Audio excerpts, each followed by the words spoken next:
Good morning students. आज हम 10th class में जो एक्सरसाइज 5.1 है इसके कुछ डाउट्स क्लियर करेंगे आपके। जैसे क्वेश्चन नंबर फर्स्ट है, निम्नलिखित स्थितियों में से किन स्थितियों में संबंध संख्याओं की सूची एपी है और क्यों। देखिए, हमारे को कुछ स्थितियां दे रखी हैं, कुछ समस्याएं दे रखी हैं और उनकी आपको एक सूची बनानी है, नंबरों की सूची बना के और फिर चेक करना है कि ये सूची एपी में है या नहीं है। जैसे question number 1 part first, question number 1 part first और ये एक्सरसाइज है 5.1। स्टेटमेंट में पढ़ता हूं क्या है। प्रत्येक किलोमीटर के बाद का टैक्सी का किराया जबकि प्रथम किलोमीटर के लिए 15 रुपए है। देखिए, प्रथम किलोमीटर के लिए 15 रुपए किराया है। पहला जो किलोमीटर टैक्सी चलेगी तो 15 रुपए किराया है। उसके बाद कैसे है, प्रत्येक अतिरिक्त किलोमीटर के लिए जो है किराया 8 रुपए है। ये आप इसके अंदर स्टेटमेंट क्लियर पढ़ लीजिए कि प्रत्येक किलोमीटर के बाद का टैक्सी का किराया जबकि प्रथम किलोमीटर के लिए किराया 15 और प्रत्येक अतिरिक्त किलोमीटर के लिए किराया 8 रुपए है। तो इसके अलावा जो अतिरिक्त जो होगा उसको 8 रुपए और हमारे को लगेंगे। तो ये हमने यहाँ पे चेक करना है। तो पहले तो आप इसकी सूची बना लेंगे और सूची बना के और इसके अंदर हम ये चेक करेंगे कि ये एपी है या नहीं है। ये हमने पहले प्रश्न के अंदर जो है करना है। देखिए, अब इसमें पहले किलोमीटर का तो हो गया 15 रुपए, फिर 8 रुपए और इंक्रीज बढ़ जाता है तो दूसरे किलोमीटर का 23, फिर 8 रुपए और करेंगे तो 31, फिर 8 रुपए और करेंगे तो 39। तो ऐसे हमारे पास सीरीज बन जाएगी। ऐसे जो है सीरीज बन जाएगी। ये सीक्वेंस, सीरीज नहीं, सीक्वेंस बन जाएगी नंबर्स की, सूची बन जाएगी नंबर्स की। अब इसमें क्या है कि वही चेक करेंगे, ये A1 है, ये A2 है, ये A3 है, ये A4 है। तो आप क्लियर देख रहे हैं कि भी 8 नंबर बढ़ा रहे हैं। एक निश्चित संख्या जो 8 है, इसमें 8 ऐड कर दिया, फिर 8 ऐड कर दिया, फिर 8 ऐड कर दिया। तो यहां सारा अंतर जो आएगा, सारा अंतर जिसको आप डी कहते हैं, वो 8 ही आएगा, क्योंकि हमने 8 ऐड करके 8 जोड़ के तो अगला पद निकाला है। तो हम ये कहेंगे कि हाँ, ये सूची एपी में है। क्यों? क्योंकि यहां सारा अंतर जो है बराबर है, सारा अंतर बराबर है। ये आप लिखना है कि ये सूची एपी में है और यहां सारा अंतर बराबर है। अब इसमें आगे सेकंड पार्ट में क्या कहता है, सेकंड पार्ट फर्स्ट का, किसी बेलन में उपस्थित हवा की मात्रा जबकि वायु निकालने वाला पंप प्रत्येक बार में शेष हवा का 1/4 भाग निकाल देता है। अब मान लो, सपोज करता हूं कि एक बेलन जो है, पूरा बेलन भरा हुआ है, वायु का फुल है। तो 1 जो है क्यूबिक यूनिट इसमें हवा है, 1 क्यूबिक यूनिट मान लेते हैं। स्टार्टिंग में 1 है क्यूबिक यूनिट। अब एक बार पंप लगाओगे आप तो इसकी 1/4 हवा बाहर निकल जाती है। तो इसकी 1/4 बाहर निकल जाती है तो अंदर कितनी रहेगी, अंदर कितनी रहेगी, 3/4। देखिए, जो 1 टोटल 1 है, इसके अंदर 1 क्यूबिक जो है मीटर या 1 क्यूबिक फीट, जो भी आप मान लें, 1 क्यूबिक यूनिट इसके अंदर जो है वायु है, 1 स्टार्टिंग में। तो पहला पंप लगाया तो 1/4 इसमें से बाहर हो जाएगी, 1/4 बाहर हो जाएगी। अंदर कितने बचेगी, 1 में से 1/4 माइनस करेंगे, 3/4 अंदर रह जाएगी। फिर एक पंप और लगाया हमने, क्या लगाया, एक पंप और इसके अंदर जो है लगाते हैं तो इसकी 1/4 बाहर हो जाएगी। तो इसकी 1/4 कितनी होगी, 3/4 का 1/4 बाहर चली जाएगी। ये बाहर निकलने वाले बता रहा हूं आपको, अंदर वाले पे बाद में निकालेंगे। देखिए, इसका मीनिंग ये है कि ये हो जाए 3/16। अब 4/3 में से 3/4 में से ये बाहर निकलने वाला माइनस करेंगे तो ये आ जाएगा हमारे पास 16 एलसीएम, तो 12 - 3। तो 9/16। तो इसका मीनिंग है कि 3/4 को 3/4 से मल्टीप्लाई होगा। तो हर बार क्या करेंगे, एक पंप मारेंगे तो 3/4 के स्क्वायर से मल्टीप्लाई हो जाएगा और चलता है। तो अब हमारे पास जो सूची बनी हुई है बनी 3/4 और 3/4 का होल स्क्वायर और फिर 3/4 का होल क्यूब एंड। और आप क्लियर देख सकते हैं कि यहां जो निश्चित नंबर जिससे मल्टीप्लाई कर रहे हैं वो 3/4 है, लेकिन ये एपी नहीं है, क्योंकि एपी में तो जो निश्चित नंबर होता है, फिक्स नंबर होता है, वो ऐड करते हैं, जोड़ते हैं, मल्टीप्लाई नहीं करते। तो आप कहेंगे ये एपी नहीं है। देखो यहां पे थोड़ा सा आपने सोचना है इस बात का। स्टेटमेंट अच्छी ढंग से पढ़ लीजिए क्या कहता है स्टेटमेंट में, कि एक सिलेंडर है, एक जो है बेलन है जो हवा का भरा हुआ है। तो मैं मान लेता हूं कि उसमें 1 क्यूबिक फीट जो है हवा है। तो 1 क्यूबिक फीट स्टार्टिंग में एक पंप लगाएंगे तो 1/4 इसकी बाहर हो जाएगी। तो 1/4 इसकी बाहर हो जाएगी तो बचेगी कितनी, 1 में 1 थी और ये बाहर निकलेगी। तो 1 में से 1/4 माइनस करेंगे 3/4 आ गया। तो इसका अर्थ ये है कि 1 को आपने 3/4 से मल्टीप्लाई कर दी, दूसरी टर्म आ गई। अब फिर क्या है, इतनी बचगी, फिर एक पंप और लगाएंगे तो इसकी 1/4 बाहर हो जाएगी। तो इसकी 1/4, 3/4 की 1/4, तो 3/16 हो जाएगा। और बचे इतनी थी हवा, इतनी बाहर निकलेगी सेकंड पंप में, तो कितनी बच गई हमारे पास, बच गई 9/16। तो इसका अर्थ क्या है कि पिछली टर्म को हर बार 3/4 से मल्टीप्लाई करते जाएंगे। जैसे जैसे एक एक पंप हम लगाते जाएंगे तो पिछले पद को 3/4 से गुणा करते जाएंगे, अगला पद आ जाएगा, सिलेंडर में हवा उतनी बचती जाएगी। ये सूची जो बनानी है वो सिलेंडर में जो हवा बचेगी उसकी बनानी है, निकलेगी उसकी नहीं बनानी, जो सिलेंडर में हवा बचेगी। तो हमने क्या है कि माइनस करके एक फॉर्मेट बना लिया कि एक पंप लगाओगे तो पहले वाली हवा का 3/4 रह जाएगी, फिर दूसरा लगाओगे तो पहले वाली हवा का 3/4 फिर रह जाएगी। तो 3/4 हर बार गुणा करते जाएंगे। और ये एक जो है एपी नहीं है। ये एपी क्यों नहीं है, क्योंकि यहां सारा अंतर इक्वल नहीं है। आप इसमें इसको सिंप्लीफाई करोगे तो इसका ऐसे लिख देना 9/16, ये 27/64 और डैश डैश डैश। और आप ये A1 है, ये A2 है, ये A3 है, ये A4 है। तो आप D निकालोगे, D A2 माइनस A1 निकालना और फिर A3 माइनस A2 निकालना, ये बराबर नहीं आएंगे। जैसे आपको एग्जाम्पल में करा ये बराबर नहीं आएंगे और सारा अंतर बराबर नहीं है, तो ये सूची एपी नहीं। अब जैसे थर्ड पार्ट है वो पहले जैसा ही पार्ट है बिल्कुल सेम। अब मैं फोर्थ पार्ट करता हूं आपसे, फोर्थ पार्ट की बात करता हूं। खाते में प्रत्येक वर्ष का मिश्र धन जबकि 10,000 की राशि 8% वार्षिक दर से चक्रवृद्धि ब्याज पर जमा कराई जाती है। तो मिश्र धन निकालना हमने, तो खाते में प्रत्येक वर्ष मिश्र धन जो है, तीसरा पार्ट की बात कर, चौथा पार्ट की बात कर रहा हूं मैं। खाते में प्रत्येक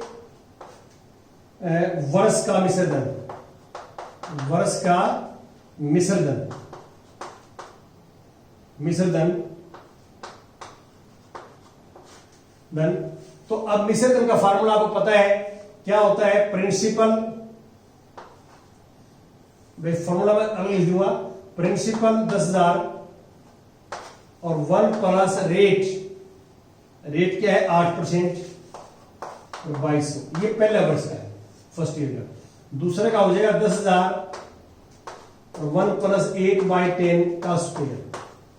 तीसरे का हो जाएगा क्यूब यार 3 साल के बाद।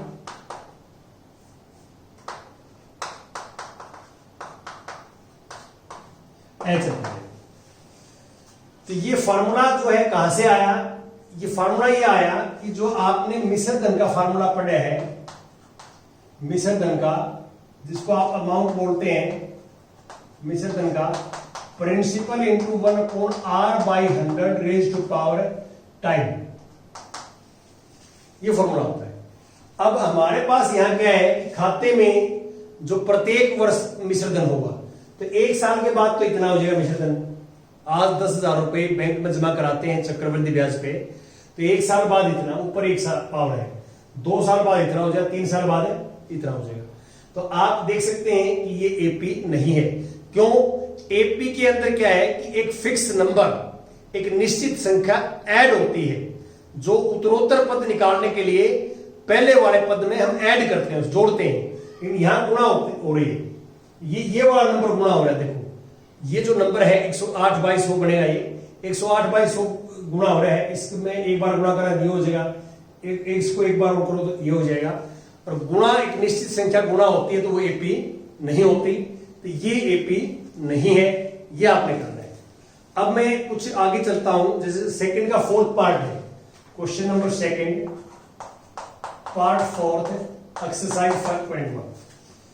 दी हुई एपी के प्रथम 4 पद लिखिए। पहले 4 पद लिखने हैं, जबकि प्रथम और सार्वंतर दिया हुआ है, तो इसका मैंने चौथा पार्ट ले लिया। जैसे पहला पद है -1 और दूसरा पद है डी बराबर है 1/2। तो एपी ये होती है, एपी ए कोमा ए प्लस डी कोमा ए प्लस 2d कोमा ए प्लस 3d कोमा चलता है, ये एपी होती है। पहला पद ए है और दूसरा सार्वंतर डी है, तो एपी ये होती है। ये पहला पद है, दूसरा पद है, तीसरा है, चौथा है। तब आपने क्या करना है, ये वैल्यू इसके अंदर पुट करनी है। तो एपी है जो पहला पद तो -1 हो गया, -1 और हाफ, देखो -1 और प्लस हाफ ये कर देंगे, फिर ये -1 और 2 इंटू हाफ यहां कर देंगे, और फिर कोमा -1 3 इंटू हाफ यहां कर देंगे, चलता रहेगा। अब इसको सिंप्लीफाई करते हैं, -1 प्लस का हाफ तो माइनस का हाफ आएगा, ये 2 से 2 कट गया 0 आ जाएगा। ये 3/2 है, 3/2 में से 1 माइनस करेंगे तो 1/2 आ जाएगा। तो ये आपने मल्टीप्लाई वगैरह सिंप्लीफाई करना आता ही है। तो ये आपने ध्यान रखना कि जितने भी सेकंड में है कि एपी ये होती है, जो मैंने आपको लिखवाया व्यापक रूप में जो एपी है वो ये होती है। इसमें आपने ए और डी का मान रखना है। तो ए और डी का मान यहां रखोगे, पहला पद आ जाए, यहां रखो, दूसरा आ जाए, तीसरा आ जाए, जितने पद है आप बड़े आराम से निकाल सकते हैं, कोई दिक्कत नहीं। अब थर्ड की बात करता हूं मैं। थर्ड का जो है सेकंड का 5th पार्ट लिख देता हूं। सेकंड क्वेश्चन का 5th पार्ट लिखिए।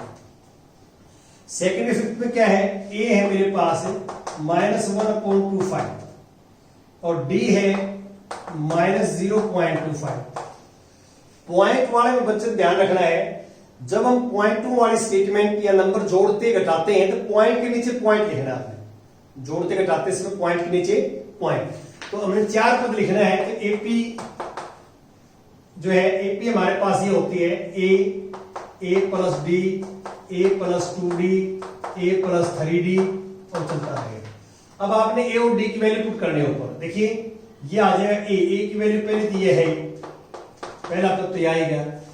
ए और डी यहां पुट करेंगे -1.25 और डी की जगह माइनस तो -0.25 ऐसे आगे लिख देंगे और इनको फिर जोड़ेंगे। देखिए ये माइनस का, ये माइनस का। तो मैं आपको ये बताना चाह रहा था यहाँ पे, जैसे माइनस का 1.25 है और माइनस का 0.25 है, जोड़ोगे तो माइनस माइनस माइनस ही रहेगा, 0 4 5 और ये हो गया -1। तो अगली बार ये टर्म ऐसे लिखी जाएगी -2.5 और ये -1.50। अब यहां करोगे ये आ जाएगा -1.75, ऐसे यहां करोगे तो ये आ जाएगा -2। आप देख रहे हैं। तो इस तरह जो आप सिंप्लीफाई करके लिख सकते हैं, ए और डी का मान यहां लिख के। और जब भी आप दशमलव वाले नंबर जोड़ते और घटाते हैं दशमलव वाले नंबर, तो दशमलव के नीचे दशमलव लिखना आपने ध्यान रखना है। दशमलव के जो लेफ्ट वाले नंबर है वो अपने आप में, और राइट वाले बाकी ऐसे ऐड करते हैं जैसे हम रूटीन में करते हैं। दशमलव के नीचे दशमलव आपने लिखना है। अब हमारे पास आता है क्वेश्चन नंबर 3 का 4th पार्ट। क्वेश्चन नंबर 3 का 4th पार्ट। क्वेश्चन नंबर 3 के 4th पार्ट में क्या है कि निम्नलिखित में से प्रत्येक एपी का प्रथम पद और सारांतर ज्ञात कीजिए। अब आपको एपी दे रखी है कि एपी है, ये गिवन एपी है 0.6, फिर 1.7 और 2.8 और 3.9, ये चलता रहेगा। ये एपी है।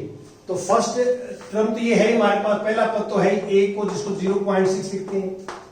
अब सारोवंतर लिखोगे आप डी, तो सेकंड में से फर्स्ट माइनस करेंगे, तो माइनस ऐसे करेंगे, देखो 1.7 माइनस 0.6, तो यहां गलती होने के चांसेस है, तो आप इसको ऐसे लिख लीजिए 1.7 और 0.6, तो माइनस कर रहे हैं। अब 7 में से 1 माइनस 6 माइनस करें 1 आएगा, दशमलव के तो दशमलव आ जाएगा, ये 1.1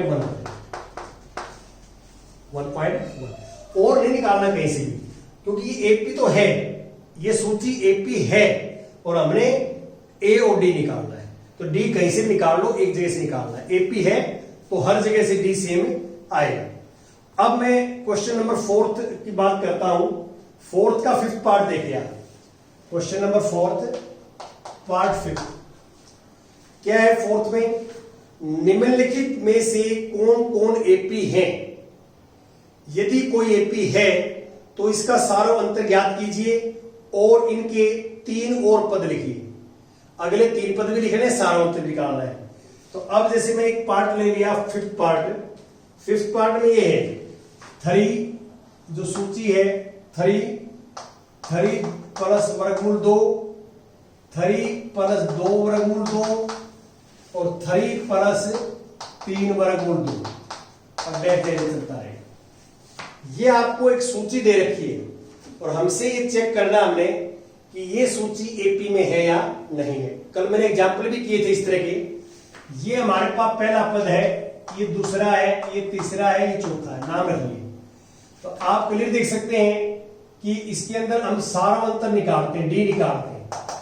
डी 4 पद है, 1 2 3 4, और 4 पद है तो डी 3 तरीके से निकालेंगे। 3 तरीके हो गए। एक तो a2 माइनस a1, a2 है दिस, माइनस a1 है 3, और ये कैंसिल होकर √2 आ जाएगा। अब डी आएंगे a3 minus a2, a3 minus a2, इसमें से माइनस करेंगे 3 2 वर्गमूल दिस और 3 वर्गमूल 2। ये ब्रैकेट खोलेंगे तो माइनस का साइन हट जाएगा। अब वर्ग 3 से 3 कट गया, 2 वर्गमूल 2 में 1 वर्गमूल 2 घटेगा तो वर्गमूल 2 आएगा। देखो वर्गमूल 2 में मैंने पहले भी सिखाया आपको कि यहां 2 है बाहर और यहां 1 है, दिखाई देता हमारे को। तो वर्गमूल में 2 वर्गमूल जुड़ सकता है और वर्गमूल 2 में वर्गमूल 2 ही घट सकता है। तो ये एक जैसे हैं, या आप लोग को करना है इसमें वर्गमूल 2 कॉमन ले लेना। इसका तरीका ये भी है समझने का कि इसमें कोई दिक्कत है घटाने में आपको। ये 2 टर्म है हमारे पास, वर्गमूल 2 कॉमन आ जाएगी तो 2 माइनस 1 बचेगा अंदर, 2 में से 1 जाएगा तो 1 की वर्गमूल 2 के साथ वर्गमूल 2, आप ऐसे कर सकते हैं। और अब a4 माइनस a3 निकालेंगे। a4 है 3 वर्गमूल 2 और ये माइनस, और a2 है 3 प्लस 2 वर्गमूल 2। अब जैसे ब्रैकेट बाहर माइनस है, ब्रैकेट को आप खोल दोगे तो माइनस का साइन हो जाएगा, 2 वर्गमूल 2 माइनस का साइन हो जाएगा। अब 3 से 3 कैंसिल, इन दोनों में वर्गमूल 2 कॉमन ले लिया, वर्गमूल 2 कॉमन, तो यहां 3 बचेगा, यहां 2, और 3 में से 2 गया 1, तो वर्गमूल 2 गुना में 1 वर्गमूल 2 ही आएगा। तो आप क्लियर देख सकते हैं कि जो पहला डी आया वो वर्गमूल 2, दूसरा भी वर्गमूल 2, तीसरा वर्गमूल 2। तो इसका अर्थ क्या है कि दी हुई सूची एपी में है, दी हुई सूची एपी में है। फिर सारोवंतर निकालिए, सारोवंतर निकाल लिया, वर्गमूल 2 आया है, वर्गमूल 2 सारोवंतर है। अगले 3 पद लिखिए। अब कहता है अगले 3 पद लिखिए, लिख दोगे आप। देखो इसको, देखो इससे ये आ गया, इससे ये आ गया, क्या अंतर है, ये नंबर बढ़ रहा है बस, यहां 2 था यहां 3 हो गया। अगली बार यहां क्या हो जाएगा 4, बाकी चेंज नहीं होगा। तो अगले 3 पद क्या आएंगे इसका, इससे अगला पद 3 जमा में 4 वर्गमूल 2, फिर उससे अगला 3 जमा में 5 वर्गमूल 2, और उससे अगला 3 जमा में 6 वर्गमूल 2। तो ये आप इसको देख के अगले 3 पद लिख देंगे, ऐसे हमने करना है। अब इसके बाद आता है जैसे 4th का 12th part, question number 4th का 12th पार्ट देखिए। अब ये भी वर्गमूल में है, वर्गमूल 2, वर्गमूल 8, वर्गमूल 18 और वर्गमूल 32। चलता रहेगा। अब ये सूची दे रखी है नंबर्स की। अब ये एपी में है या नहीं है, ये पहला A1 मान लेती है, दूसरा मान लेती है, तीसरा ये चौथा पद है। तो 4 पद है, डी 3 तरीके से निकालेंगे। देखो डी A2 माइनस A1 वर्गमूल 8 माइनस वर्गमूल 2। अब इसको जो है आगे सिंप्लीफाई नहीं कर सकते हम, यही छोड़ देना। और अब सिंप्लीफाई करेंगे तो इसी टाइप का आएगा। तो अगला आ जाएगा A3 माइनस A2, तो वर्गमूल 18 माइनस वर्गमूल जो है 8। अब इसको आपने कैसे करना है, इसको सिंप्लीफाई कर लेते हैं, देखते हैं क्या आता है। अब 8 है, 8 को हमने ऐसे लिखना है, 8 को 4 गुणा में 2, और 4 का वर्गमूल कितना होता है 2, तो 2 वर्गमूल 2 आता है। तो 8 को लिख दिया 2 वर्गमूल 2 माइनस वर्गमूल 2। वर्गमूल 2 हमने कॉमन ले लिया, 2 माइनस 1 तो वर्गमूल 2 आ गया। अब 18 है, 18 को आपने लिख दिया 9 गुणा में 2। 18 को 9 गुणा में 2, 9 का वर्गमूल कितना होता है 3, तो इसको लिख दिया 3 वर्गमूल 2, और इसको 2 वर्गमूल 2 लिखा इधर, तो ये भी वर्गमूल 2 आ जाएगा। ऐसे ही 32 में निकाल देना है। ये तीनों ही क्या आएंगे, तीनों ही वर्गमूल 2 आएंगे। तो वर्गमूल 2 आएगा, ये पहला डी भी वर्गमूल 2, दूसरा वर्ग 2 और तीसरा भी वर्गमूल 2 ही आएगा। और ये तीनों डी बराबर हैं, वर्गमूल 2 वर्गमूल 2 वर्गमूल 2 बराबर है, तो ये दी हुई सूची जो है एपी में है। आपसे पहले भी सिंप्लीफाई कर सकते हैं इसको, ये ऊपर ही कर ले बेशक, या अंदर आगे कर लें, तो ऐसे लिखने पड़ेंगे। अब 16 कैसे लिखेंगे आप, 32 को 16 गुणा में 2, 16 का वर्गमूल कितना होता है 4, 4 वर्गमूल 2 हो जाएगा। क्या हो जाएगा 4 वर्गमूल 2। ऐसे आपने करना है। अब इसमें एक 13 पार्ट भी है, 13वां पार्ट, वो भी मैं चलो समझा देता हूं, वर्गमूल का है। किसी वर्गमूल में बच्चों ज्यादा दिक्कत आती है, तो वर्गमूल 3, वर्गमूल 6, वर्गमूल 9, वर्गमूल 12 और चलता रहेगा। अब जो है इनको हम कह सकते हैं, ये A1 है, ये A2 है, ये A3 है, ये A4।